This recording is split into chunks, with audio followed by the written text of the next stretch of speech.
Audio Jungle. Audio Jungle. Hubungan yang paling mengesankan, asik, gembira, itu adalah hubungan kakek dengan cucu.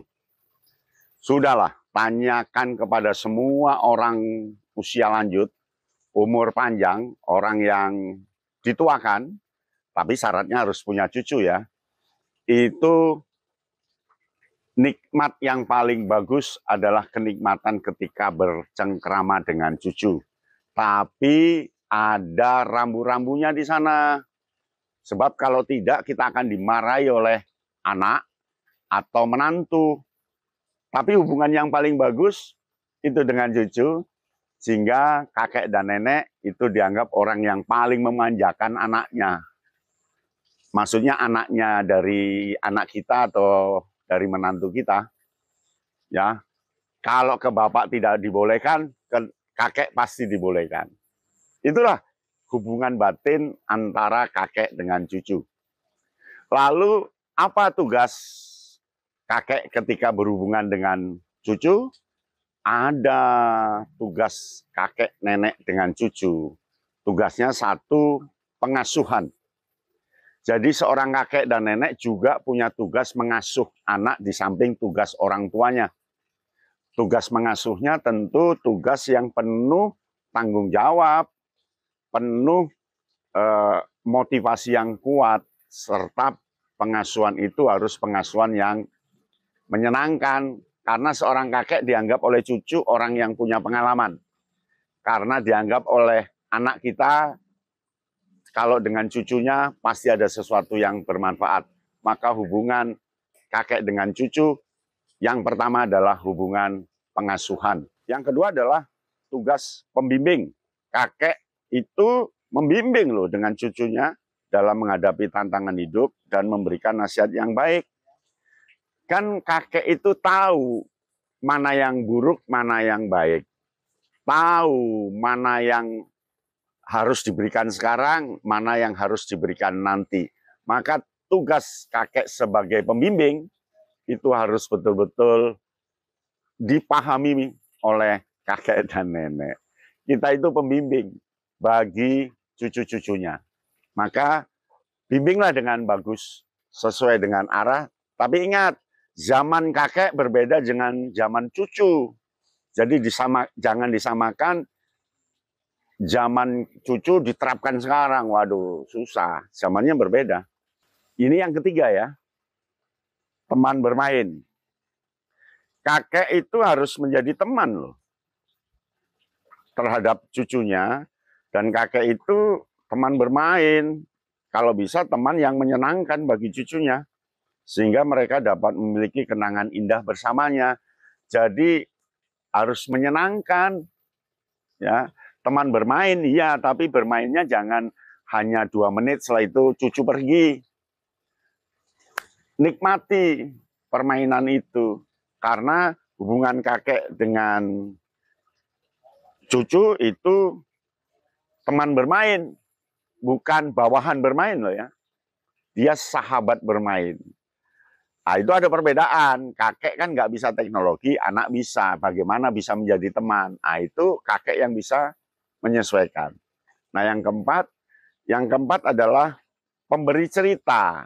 Nah, kakek ini tugasnya pemberi cerita karena punya pengalaman. Biasanya cucu tanya itu, "Kek, Nek, apa sih pengalamannya waktu muda ketika menjelajah gunung? Ada cerita yang bagus nggak, Kek, Nek, terkait dengan masa lalu, tentang apa? Nek, Kek, harimau dengan singa itu bersahabat apa enggak? Kancil nyolong timun itu yang seperti apa sih, Kek?" Nah, itu kakek nenek harus bisa jawab, harus bisa cerita. Karena tugas yang keempat adalah pemberi cerita. Sebagai pemberi cerita, kakek itu menceritakan pengalaman hidupnya, tapi dipilih ya, yang bermanfaat atau tidak kepada cucunya. Nah, nanti cucu dapat belajar dari pengalaman itu. Tapi buatlah dramatis, buatlah alur cerita yang bagus, kisah yang menarik. Wah, jadi bagus itu. Pendongeng yang bagus. Nah, yang kelima adalah penghibur. Kan kadang-kadang cucu itu dalam keadaan susah. Cucu menangis. Cucu itu sedih. Maka kakek harus menjadi penghibur. Nah, penghibur itu bisa lewat lagu, bisa lewat gerakan, bisa lewat ucapan yang mengenakkan. Jangan malah mempermarah kesedihannya, kuat air matanya, jangan. Harus menjadi penghibur yang bagus. Bisa ya? Nah, selanjutnya yang ke-6, sebagai pendidik. Seorang kakek itu berperan sebagai pendidik loh. Di samping orang tuanya, dia memberikan pengetahuan, nilai kehidupan kepada cucunya, bisa memberi contoh, tapi ingat, contohnya jangan orang yang dikenal oleh. Sebaiknya contohnya dibungkus saja, nggak usah disebut namanya. Ya, contoh-contoh itu akan menjadi sesuatu yang baik bagi anak-anak, akan mendidik jiwa dan pengetahuan anak-anak.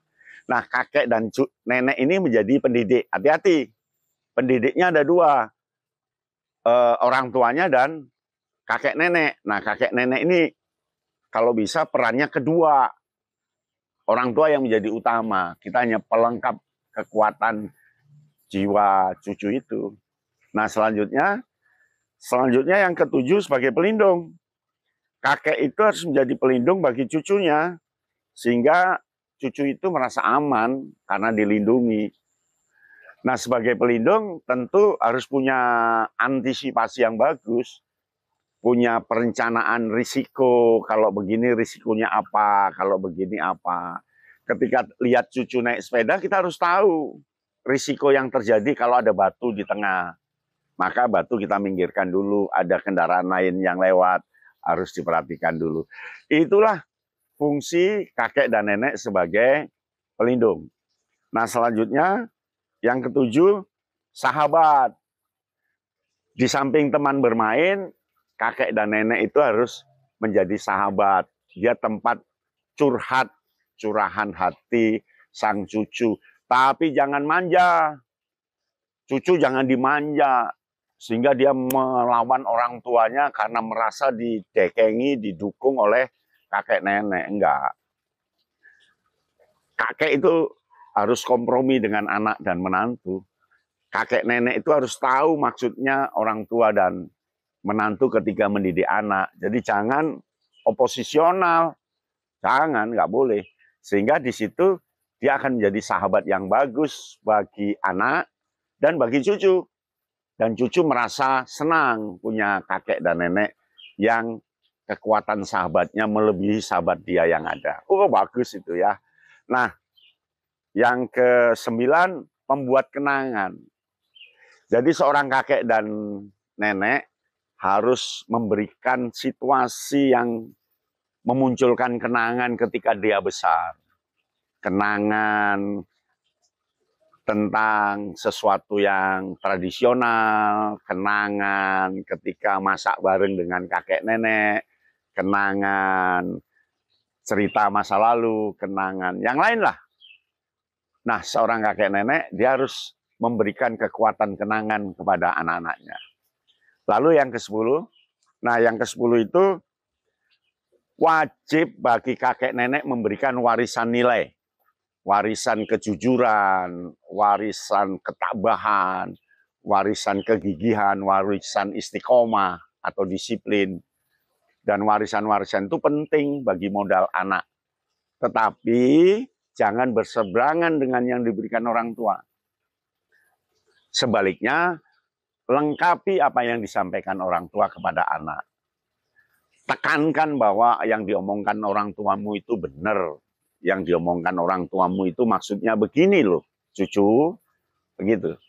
Nah, itulah 10 tugas kakek dan nenek, tugas orang tua usia lanjut ketika berhubungan dengan cucu. Enak ya, nyamankan hubunganmu, enjoyable, senangkan hubunganmu dengan cucu. Karena cucu adalah orang masa depan yang membawa titipan dari masa lalu. Demikian, salam Kayana Bintang. Audio Jungle. Audio Jungle.